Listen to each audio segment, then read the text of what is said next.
You know what's pissed me off the most about Trump's tariff threats? I mean, yeah, you threatened to cripple us economically. You wanted us to become a 51st state, just take over a sovereign nation. This seems to be his wheelhouse. And yeah, you made it about one thing when really we know it's just you want our resources. But the thing that pissed me off the most, it's that it's given this meatloaf another verb the noun slogan. Stop the drugs. Maybe take your own advice, Pierre. But he had a press conference yesterday, and if elected prime minister, he's gonna be tough on drugs. Didn't the US have a war on drugs in the 80s? It's almost like no matter what you do, drugs will still be around until you deal with the social issue. But I digress. I love how he's quoting himself. Poilievre would impose mandatory life sentences for trafficking over 40 milligrams of fentanyl because he wants to get rid of the drug kingpins.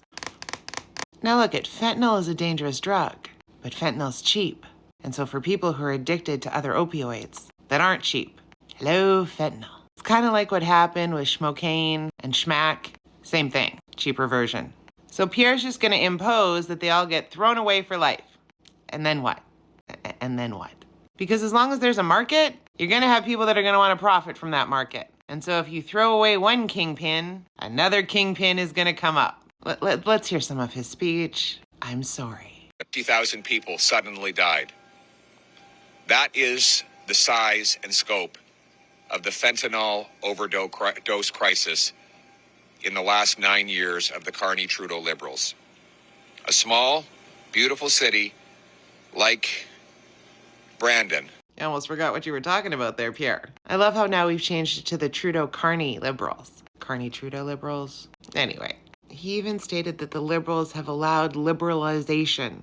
The fuck? I'm not saying fentanyl isn't an issue. I'm saying people like the Conservatives need to start looking at the root causes of why fentanyl is an issue.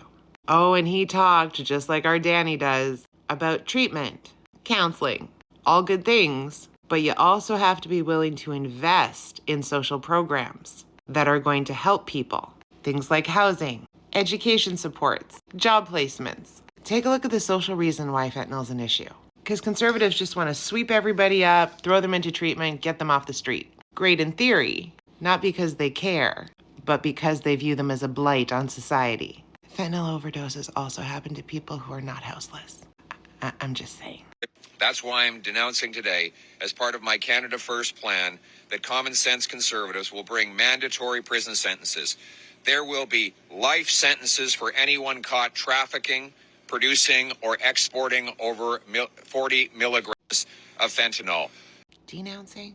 Shouldn't you have said announcing? I mean, we denounce you too. Look, I get it. You think it's going to be a quick fix. You're going to find these people producing all this fentanyl. You're going to lock them up and throw away the key. But my question again is then what? We're just going to build all these jails like they have in the US and just house people indefinitely on the taxpayer dime? Because you didn't talk about that. Who's going to pay for that? You're also talking about how you're going to have the military and drone and scanner and so many resources to check the shipping containers because you had to mention China and Mexico. Funny how that aligns with the orange blob. Do we need to amp up? Sure. But all of this to satisfy down south, because really that's what you're doing. You're trying to kiss up to down south. It's not as simple as what he's making it sound. Drugs have always been something that people have been trying to stop. And yet here we are. His plan is garbage because his plan is only looking at one thing. It's too simple, much like Pierre himself. I almost forgot the best part. He actually used the Charter of Rights and Freedoms, saying that the reason they need to lock up these kingpins is because it infringes on the rights of everybody else to live. Funny, that was used when people had to wear masks, and you got all mad about that. Like it or not, everybody has a right to freedom. You need a more substantial plan. You can't just take people and throw them away. We're better than that. At least some of us are.